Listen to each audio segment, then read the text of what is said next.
Hello. Just doing an access check and making sure that the interpreter can hear me okay. Awesome.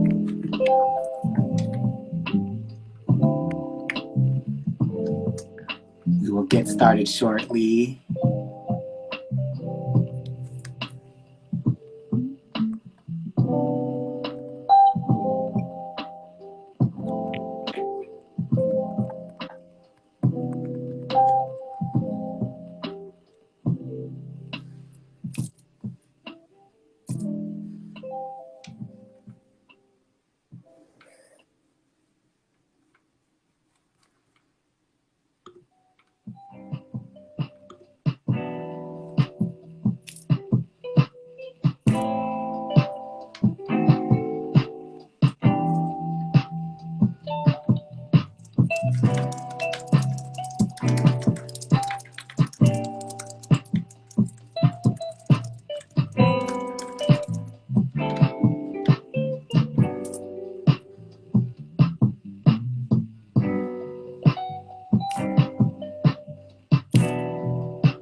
Hi. Hello. Good afternoon. Thank you. Same to you. Well, I'm really excited to be hosting this today. It's probably like the first time I felt nervous in a long time. Um, but let me just begin by saying hello and welcome. And my name is Carmen. My pronouns are she, her, and hers. And welcome to this very special Conscious Conversations brought to you by Can't Stop, Won't Stop Consulting. Today, I am really excited to be serving as the host of Conscious Conversations. I actually get a chance to interview my very dear friend, Gregory Allan, Datu Cendana. And I'm so excited to talk to you today about what it means to be the boss now. So, Greg, before we get started, I want to properly introduce you. Um, and normally I would not look at your bio because I do feel like I know you extremely well, but I want to give a lot of honor to the work that you've done. Gregory Allan Datu Cendana is a dancer, a strategist, a facilitator, an entrepreneur. He is the president and co-founder of Can't Stop, Won't Stop Consulting. He's the chief creative officer of Greg Dances, the co-founder of the People's Collective for Justice and Liberation, the #1 international best-selling author of Be the Boss Now. He was the first openly gay and youngest ever executive director of the Asian Pacific American Labor Alliance and Institute for Asian Pacific American Leadership and Advancement. Gregory was the president of the United States Student Association, USSA, where he played an integral role in the passage of Student Aid and Fiscal Responsibility Act and the Healthcare and Education Reconciliation Act. And actually, USSA is where I met you, Gregory. So it feels really special to be able to talk to you in this way. How are you doing this afternoon? I'm doing good. I admittedly it felt a little weird hearing you read my bio, but I'm super glad to be in conversation and just grateful to be able to have you had by my side throughout a big chunk of my journey. So looking forward to the conversation. Me too. And honestly, I went back and forth whether or not I wanted to read your whole bio, but then I thought it's really important that people understand, Greg, that this journey that you have had has been unique. I know that we will talk about it. It's been filled with lots of ups and downs, but through it all, you've never given up on being creative. So, anyway, I'm just really excited to have been able to do that. So, I know we often start off these conscious conversations in the spirit of Ella Baker. So, do you mind telling folks who are your people? Yes. My people are dancers, they are healers, they are organizers, they are fighters for justice. Um, they are lovers of spicy food. Even though my stomach is as of late not happy about some of the spicy things I've been eating, and lover of community and building and lifting ourselves and each other up. As a fellow lover of spicy food, I completely understand what you're talking about. We're grown now. Um, so, Greg, I mean, there's so much happening right now. I feel like with the pandemic and a new year. And I'm wondering, when is the last time you actually were feeling brave and strong? Mm. I appreciate this question because I think it grounds me in many different moments, and that it's kind of an ongoing journey that I need to kind of be in and live into that bravery more often. I think one recent example that I'll share is that I feel like if I can have a moment of vulnerability, that I feel like I'm generally an honest person. That part of what people appreciate about me is that I speak the truth and tell the truth, even if it may not necessarily be the easiest thing or the to share or the thing that they are wanting to hear. Um, and I feel like I've been having to navigate that a lot, especially in some of my closer relationships with loved ones and family. And so I think, without naming any specific details, I would say the last time I felt brave was when I felt like I can set and hold boundaries and be able to articulate and communicate in ways that are respectful, are loving, are clear, and I think that's an ongoing practice, but something that I feel like is the last time I felt brave, because I think, especially with folks who are closer to us, I feel sometimes it's harder, or in my experience, it's felt harder in cases to do that. Congratulations. Congratulations on being able to do that. And you're brave in so many ways. I am one of the things that I was excited to ask you that question because I actually find you to be one of my most brave friends because Mm-hmm. you have a lot of passions and you actually allow people to intersect with those passions. So I'm wondering what inspires you, just as it pertains to like the passions that you have, and how were you able to connect the passions that you have to the communities and like your people and like the people that you feel accountable to? Mm. Hmm. I think so. To your first question, I think what inspires me are the directly impacted and folks who have been marginalized by systems, who have found ways to survive, have found ways to be in community, have found ways to work towards healing, have found ways to build collective power, even in the midst of such challenges, of crises, multiple crises that we are navigating. and have continued to do so grounded in love and grounded in family and in a vision that is bold and audacious, and one that where there's freedom and liberation and justice for all of us.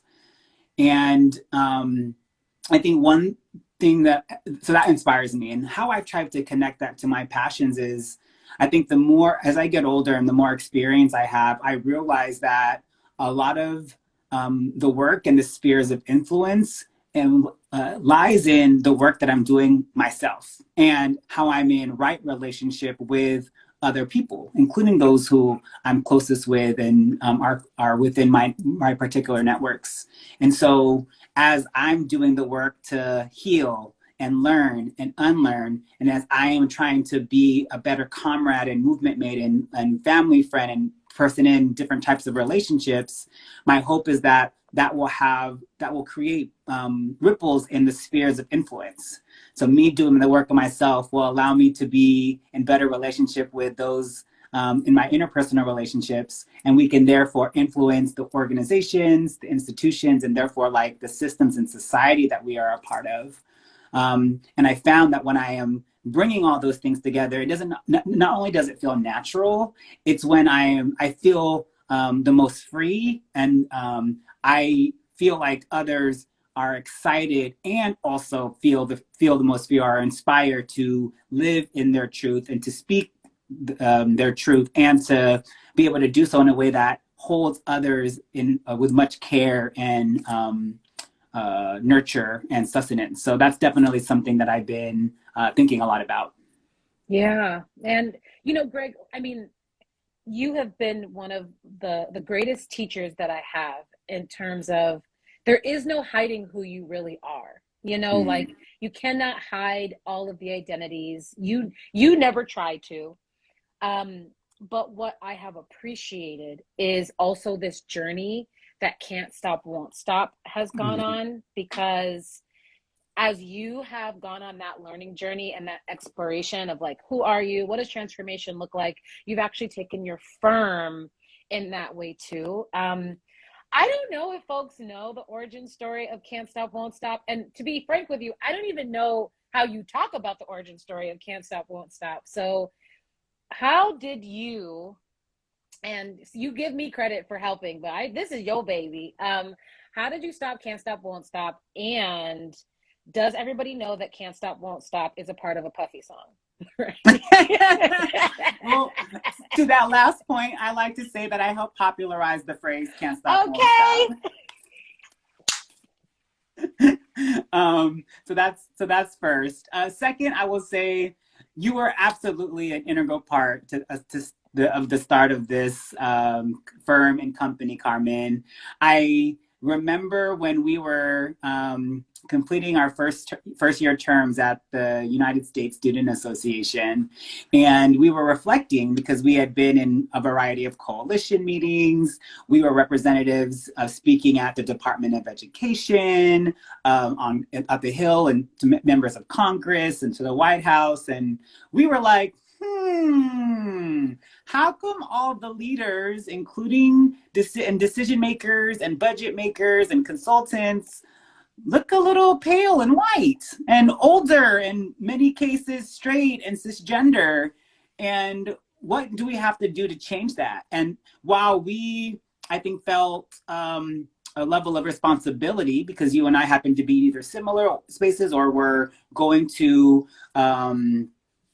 representing like the USSA, you know, in our different capacities, like we were like, man, we are the future of America as a queer Asian who comes from an immigrant family, a Black woman, you know, grew up in this, like spent much of our time in the South growing up, out of California, and we were like, our experience and how we move and live in this world is very different than some of these other folks that we had to sit with and try to convince or to push to make certain kinds of decisions.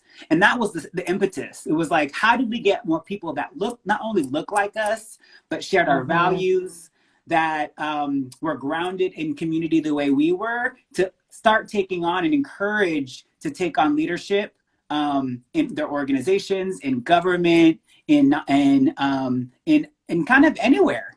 And to really build that pipeline. So that for me was the kind of a grounding point, and what I think really pushed me to say, let's consider like what are the ways that we can start doing this and planting more seeds and to sow these gardens and flowers and trees and this next generation and multiple generations of organizers and leaders.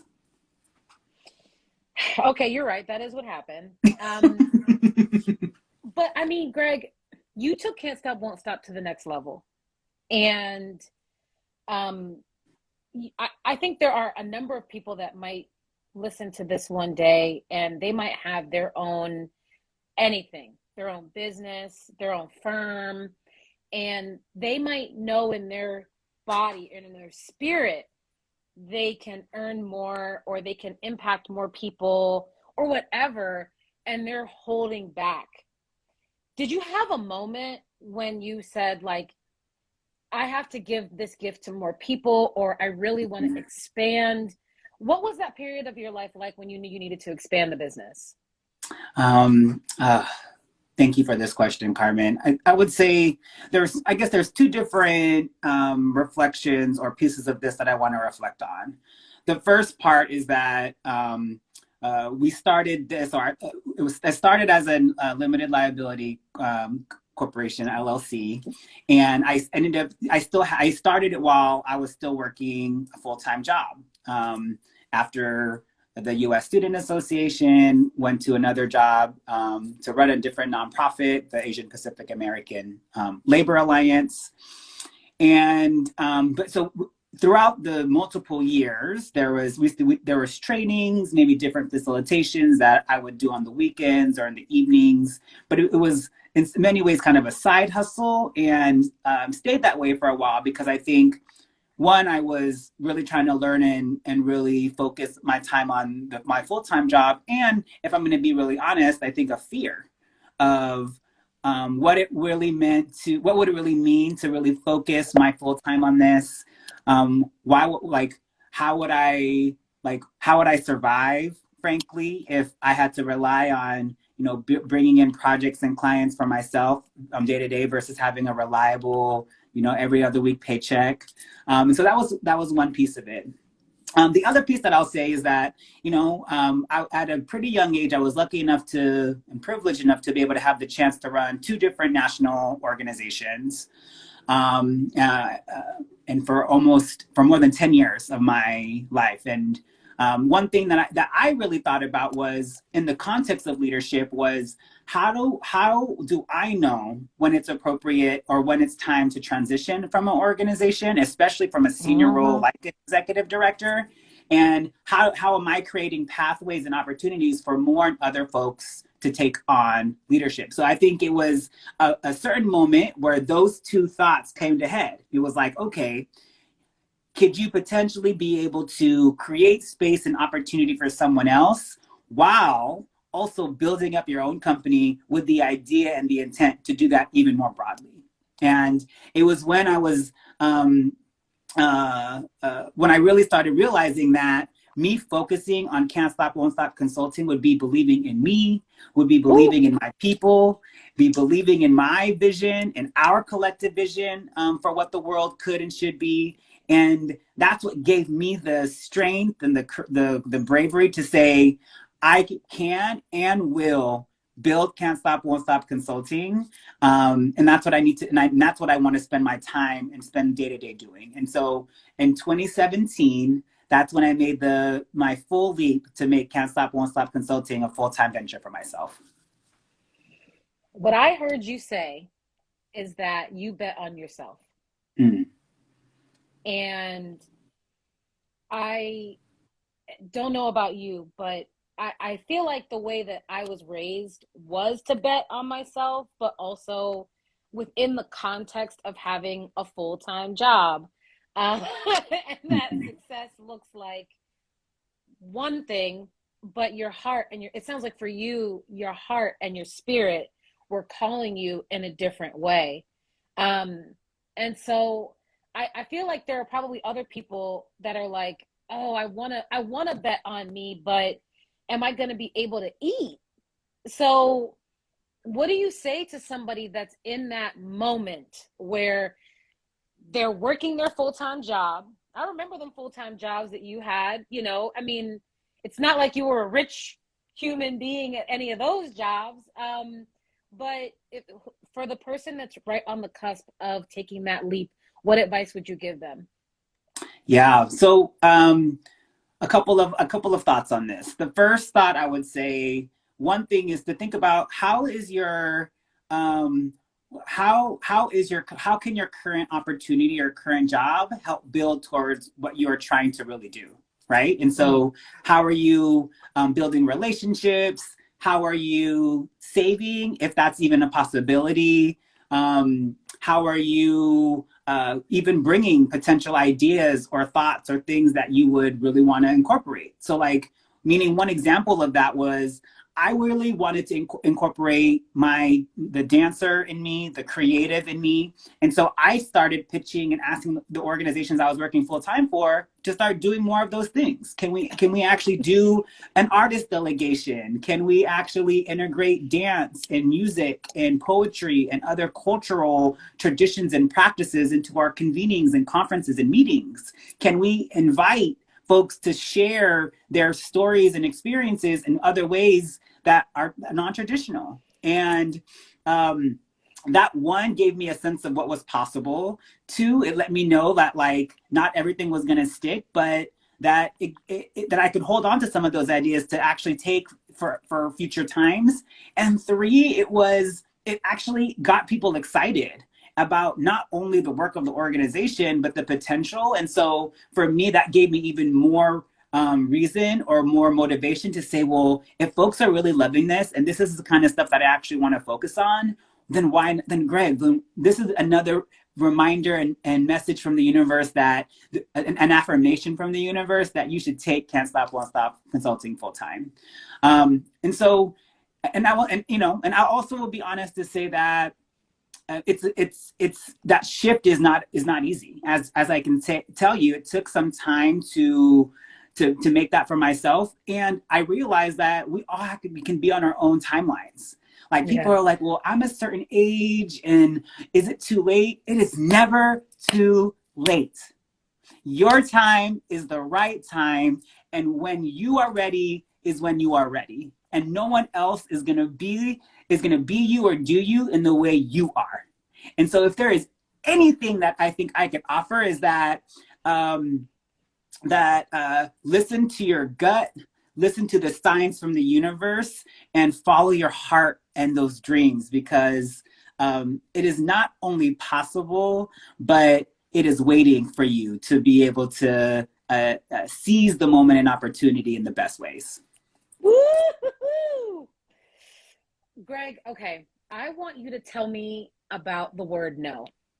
And I say that because I, you painted a beautiful picture. And I know that it was true, which is you asked people if you could integrate the songs and the dances, which is why you're such a great facilitator, um, and why you even have Greg dances. But I also know that there were times when you were coming up with really creative stuff and folks were not affirming. How did you take that? Did that energize you? Was that fearful? How does no hit you? Mm. So my thought on this continues to evolve. But I think in this moment, I actually feel like no's are signs from the universe that that will protect your peace, that will allow you to be able to be ready for the yeses, and to support what maybe you have been already knowing and thinking, but we're searching and looking for affirmation from the universe. And so, Mm, holding that, I also had to make sure that I didn't take no's personally. I think, many people know or have seen the yeses, but I don't think we as a people talk about the no's enough. or the challenges and the struggles, and that, all right, yes, I have a company now, but there are many clients or potential clients I tried to pitch to that were like, nah, this is not for us. That there were many grants or fellowships or proposals where I would spend hours trying to complete, fill out the paperwork, ask for references, do all the things, and still there was a no. And so as an organizer, one reframe that I've appreciated is that the more times you say no, or you hear no, means the more times that you are putting yourself out there and making these asks and preparing you for that next process or that next potential opportunity. And so instead of feeling like discouraged, I said, okay, I say, what can I learn? Like, what did I learn from this process? Or what did I take from filling out this application? Or who are the people that got the fellowship or the opportunity? And what can I learn from them? And can I check those folks out? And are those folks that I should be reading more about, learning more from, things of that nature? And so, and that it was okay that other folks were getting opportunities, because there were so many opportunities in the world that it was me also practicing that we do live in an abundant world. And so if this was a no, that means there were just other opportunities and things that I needed to seek and look for, and that was okay. And that was part of my process and part of the process of building my own company, etc. Okay, so you hit on something, and I want to pull the thread around abundance. So you are really one of the most intersectional people I know. I'm not just using that as a buzzword. I've watched you on your learning journey. I've watched you bring others with you. You know, like you are one of the people that I know for sure is not on this journey alone. Is that on purpose that you have partners in consulting, that you've hired other folks that look like us? Like, what is your approach, and how has like your intersectional approach supported the growth of your business? Yeah. Thank you, Carmen.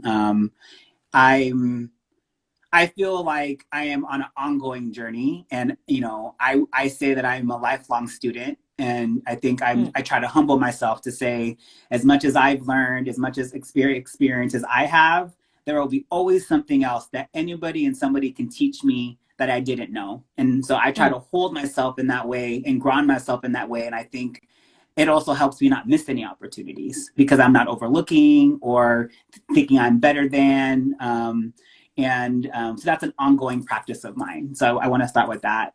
The second thing that the second thing I would say to that is, that was also part of my goal. I said, okay, if I'm going to build my own company, I want to be able to build my own company and also put my people on that.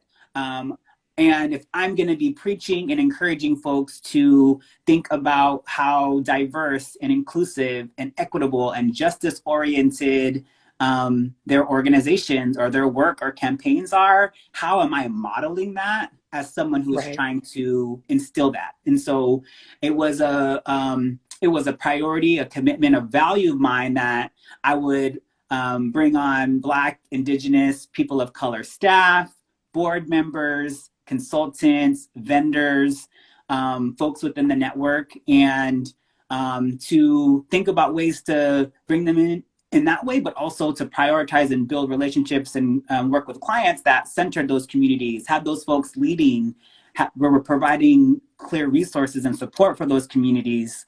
And so I think it was an important way of not only growing the business, but also helping support others in growing their own. Because I said, okay, well, just because I win and just because I am doing well, it doesn't have to be at the expense of another. And if anything, if we actually, to your point around being abundant, if we remind ourselves and live with an abundant mindset, I could be able to be successful, and others should be successful too. And in some ways, that will strengthen our interdependence, right? And so I think that's part of my belief too, is like, I also think building my own company and helping support others build their own company is my way of advancing economic justice. and is my way of advancing racial justice and gender justice and disability justice, especially if I'm supporting and building and strengthening and supporting folks who live at those different intersections. Ain't no fun if the homies can't come. I mean, honestly, I don't want to live in a world where my people are not climbing with me. And what's been, I feel like, at least unique about the relationship that you and I have is through every single job that we've had, whether it's the businesses, the consulting, the jobs. You always make fun of me because I've had a million jobs, but we've always worked together. We've never stopped hiring each other and utilizing each other's talent. And it's so interesting to me what you said about competition and competitiveness, because I feel like I would never compete with you. Like we have friends that it would not behoove me not to compete with them, not even because me getting the resource, that's not actually making our movement better. We could just share in the resource. I mean, do you have certain folks that you're like, or actually, no, let me ask you a different question. Did you always feel this way about competition? Like, I'm not going to compete with my friends, or I'm not going to compete with my peers, or did you have to evolve into that? Yeah, if I'm going to be honest, I do feel like there was some evolution, because I think part of the unlearning for me was that I was, especially coming from a nonprofit, from smaller nonprofits, there was such a scarcity mindset that we only had this amount of resources, and we had to do all these things with this minimal amounts of resources. And so I had to really unlearn that. And so, because I was like, okay, well, um, you know, we, even though we have this small little grant, or didn't get the full grant, we still have to run the same program, or we still have to prove that we are worthy of additional funding. So we would, say that we could do double or triple or quadruple the amount of a particular goal. And that wasn't sustainable, and that wasn't being realistic. But it was something that I had to kind of learn, just being in those processes. And then especially when I was able to start making decisions and I was being held accountable or pushed to say, okay, well, I'll give one example, is around access and accessibility. And so this is a newer journey for me, but over the last couple of years, through my work with the People's Collective for Justice and Liberation, have been really pushing myself to say, well, how are we creating more access for not only our programs, but encouraging the clients and the folks that we're working with to also increase their access as well. And thanks to the leadership of folks of Melissa and Liang, who are the accessibility coordinators for People's Collective. And then Melissa has come on board with Can't Stop, Won't Stop Consulting. We have access now for our Instagram lives. And I don't know how many other Instagram lives you see a live interpreter, because it was important for us to also live our values in that way. Or we would also encourage or have clients, and Melissa's been supportive in getting interpreters for some of the or captioners to participate in being events to increase access in that way. So that's just an example of how we challenge the notion of competition by saying, if we are working towards our collective justice and liberation, then it's less about competition, but more about how we are building stronger webs of solidarity and interdependence that support each other and support those who are most marginalized in being their fullest and best selves. Oh, that's beautiful. Thank you. Greg, you wrote a book, child. Y'all, when Greg said he was writing a book, I was like, about what? But you wrote a beautiful book called Be the Boss Now. I am not embarrassed to say that when the book came out, I bought 10 copies and then have been peddling it off to other people. But what inspired you to write a book? Um, so the inspiration for writing my book actually happened in a therapy session. Mm, And it was in a therapy session where I was sharing, we have been collectively navigating a global pandemic and health crisis for the last couple of years. Um, and, I've been feeling a lot of extra pressure because there have been growing interest in the firm. We were like in this moment of transition of saying, okay, well, are we going to take on these projects? Are we going to grow? What does this mean about how we're going to grow? And through the challenges, I'm proud to say that we not only grew Can't Stop, Won't Stop Consulting, but we've had some of our like largest numbers yet since we've been mm, founded, even in the midst of a pandemic. And as I was unpacking that with my therapist, and talking about some of the challenges and some of the successes, the experiences that I've had, um, she was like, I think that people would really appreciate hearing about your journey and hearing mm, about your framework, especially for someone who comes from a working class background. You didn't have any inheritance. You kind of stumbled your way through a process of like filling out the right paperwork with the variety of agencies. In some cases, you filled out the wrong paperwork and found out the hard way with extra fines. And as I was unpacking that some more with my therapist, she got me more excited and also said, I'm inspired and feel like you sharing the story will be a good way of healing from your journey and also offering these nuggets of wisdom, to help hopefully inspire and ground people in how could you build a company that is grounded in a particular set of values that centers Black, Indigenous, people of color, folks across the gender spectrum, LGBTQ2IA plus folks, immigrants, folks with disabilities. Um, and that really stuck with me. And she even was kind enough to also connect me with a potential publisher who she thought could be a good match. And it ended up, we ended up partnering and working together. And so that's kind of how it started in the impetus. and so now you're a number one international bestseller. Okay, we on Amazon, baby. And in some, all over this globe, which is so lovely. Um, what lessons did you learn just from the process of writing, and even like that day that the book came out? Is there any lesson that you would give to somebody who's even thinking about delving into taking their hopes and their dreams and their lessons and putting them on paper? To be honest, I never saw myself as a writer.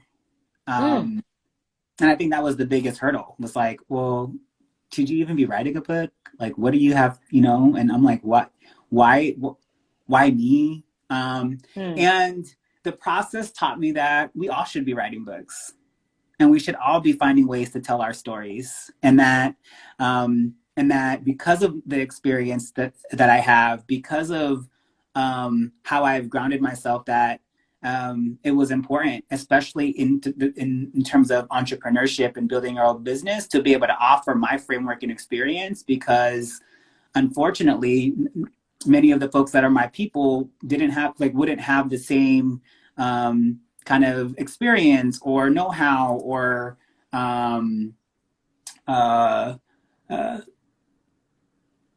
that I could ground, like I can provide this offering in a particular way. And that really stuck with me. And so I was like, okay, well, if I'm writing this not only for myself but for the folks who maybe had those similar struggles or had these similar questions, if even starting a business should be something that they should do, then let that be my offering, and let this be an invitation to um, uh, be inspired. And my hope is that the book inspires others in the ways that I was inspired through the process, to feel my power more, to feel my voice more, and to really hope others would feel this too, because there's so many other people that I think should be lifted up and should be sharing their stories as well. as like a Filipinx queer, um, cisgender human, what has it meant for you to be able to hold all of those identities, um, and present this book? Like, do folks in your community, are they excited? Are they confused? How have your communities received what you're doing? Mm. Um, there were many people who have reached out and shared that they bought the book for themselves, for a family member, a loved one. I'm hearing stories from folks in the Philippines, Mm. Australia. I've been starting to get different bulk orders because folks are like, we want to buy it for this new class or this set of folks on staff, things of that nature. And so I've been really grateful, and I've been, to be honest, surprised by some of the folks who have said, "Oh, I actually read your book," or "I really appreciated step number so and so, and that really resonated with me." And so I've been grateful for folks to share their feedback, for even trusting or believing in buying the book. And I also think I'm getting lots of questions around um, uh, like if they should start, and so I think for me that is a helpful sign that, like, if there is an interrogation or even a curiosity that makes you feel like you want or could start your own business, then I think that's a win, and that I hope Mm. even more people feel that curiosity, feel that inspiration. We're planning to do a book tour as well, and we postponed it because of the COVID surges. But our hope is that we could also share more stories in that regard, and also use the book tour to be able to lift up other folks in my life, other folks, other creatives. So be on the lookout for that. Awesome. So I love your book because it's very accessible. It's not long. Um, I literally sat and read it in one day, in like an hour, and you basically broke it down into steps. And for me, that was helpful to look at because sometimes when I get a lot of information at the same time, I just stop and I don't do anything. And you really broke it down in a way that people could understand and really just start step by step. Do you have a favorite step, or was there a step that uh, you really had to like learn from? Mm. Mm. Okay. I'm taking a look at the steps to see if there's one. So I will say this. I will say that the biggest step for me was the first step Woo! around believing in yourself and shifting the mindset. And that's what took the longest. Um, and so I think that's the biggest thing I learned. And as I'm talking with more folks who want to become entrepreneurs or business owners, it is that shift in their mindset that needs to happen. And Mm, so I think that's the biggest lesson is, if you don't believe in yourself, then why should others? And so mm, and if you ground yourself in that way and say, okay, like, I'm going to be my biggest hype person. This is about a vision I have, and this is how expansive and collective and um, visionary it can be. That's the biggest barrier for many folks to actually moving on to the rest of the steps. mm. When did Was there like a day that you said step number one is actually believing in yourself, or like why did you choose that one as the first? Yeah, honestly, so part of my process was like, okay, well, I think I initially jumped to the mechanical stuff. I was like, okay, well, the paperwork and then making a budget and a business plan and all the grounding documents that will help inform other decisions. And then like I kept looking at it and I was like, this is not complete. There's something else. And so I actually went back and thought about that arc and that journey of, okay, even though it wasn't until 2009 that it was in 2009 that we co-founded Can't Stop Won't Stop Consulting. Why wasn't it until 2017 that I actually decided to take it full time? And so as I was reflecting and unpacking that, and I think I alluded to it even in kind of your initial question around how we started Can't Stop Won't Stop, that like some of it was like this the imposter syndrome or the imposter syndrome effect, or it was the fear of the unknown, or fear of what could potentially happen. And so for me, it was like, okay, that was really the first step. Like I was able to move through the paperwork, do the mechanical stuff of the company, because I had shifted and actually said, no, I believe in me. I believe in this idea. I believe in this company, and I have a clear sense of what the impact that I can make, but also the impact others can make, especially if I'm bringing them into the fold. And so that is what was able to give me the wherewithal and the push to say, okay, now I could really take these next steps. Yes.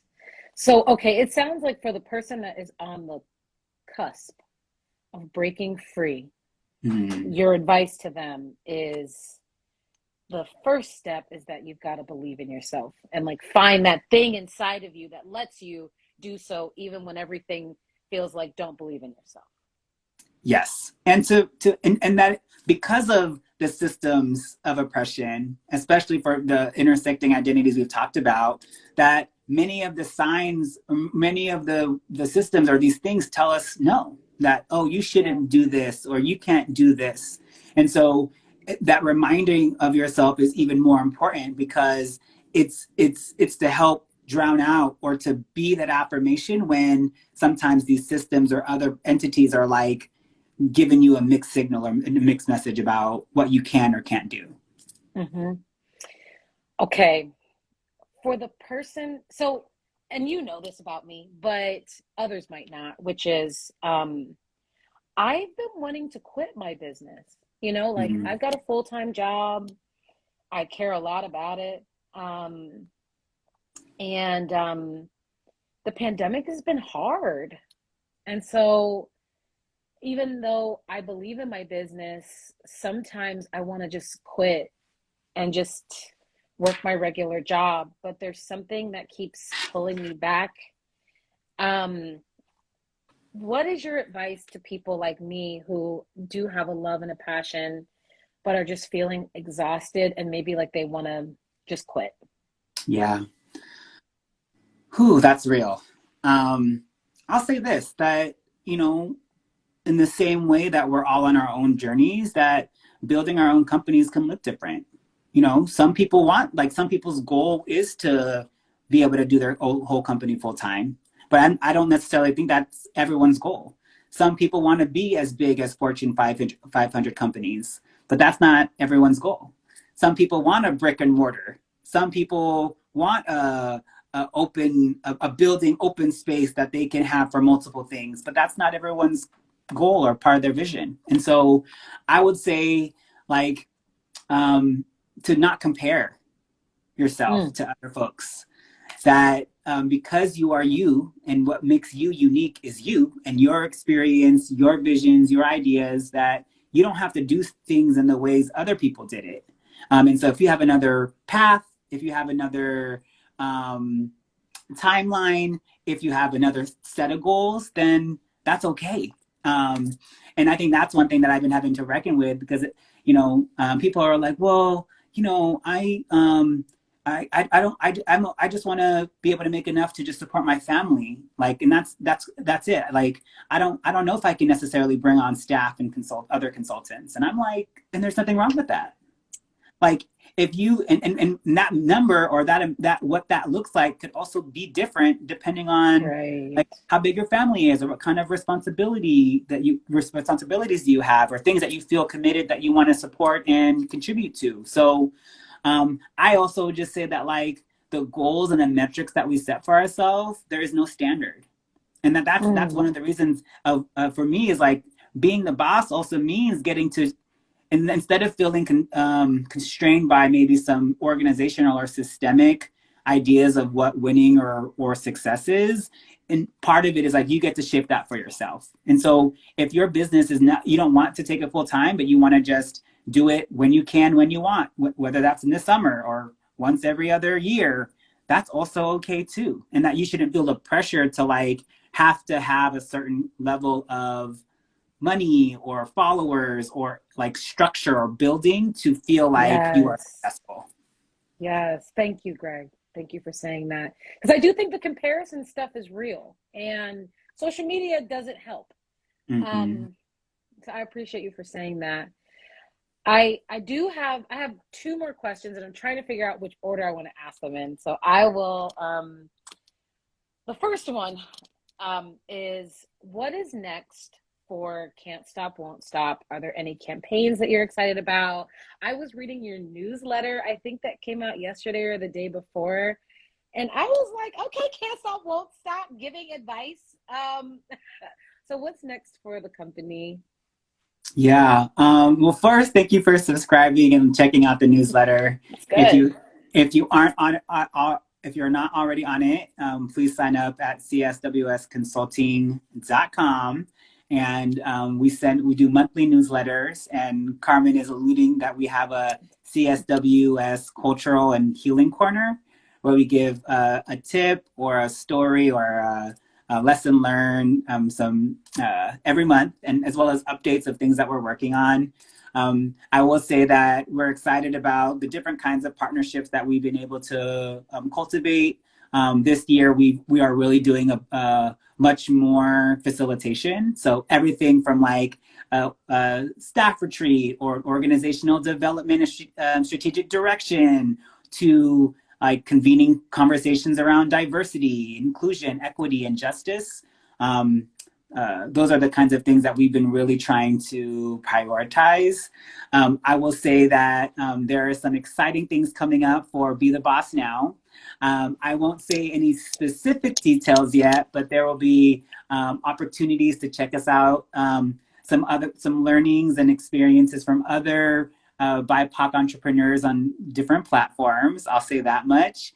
And we are piloting a cohort program where we'll actually support and utilize the book, a workbook, and a curriculum to support BIPOC folks who want to start their own companies and to help Mm, create a network of folks where they can build, support each other, learn from each other, and be in community as they go on this journey of entrepreneurship. And so those are some of the things that we have going on. And if we would love folks to follow us on social media and connect and reach out to us if you think that there are maybe ways that we could support or be a part of anything you are up to.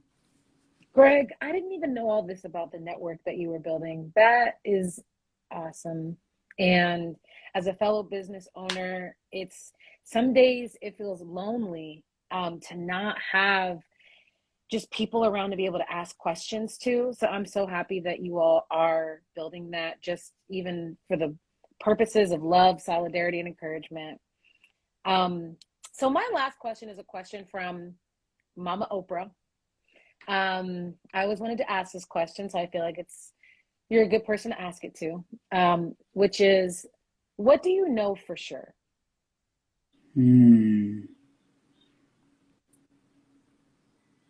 What do I know for sure? Mm-hmm. I know that this is just the beginning. Mm, I know that it is and will continue to be an ongoing journey.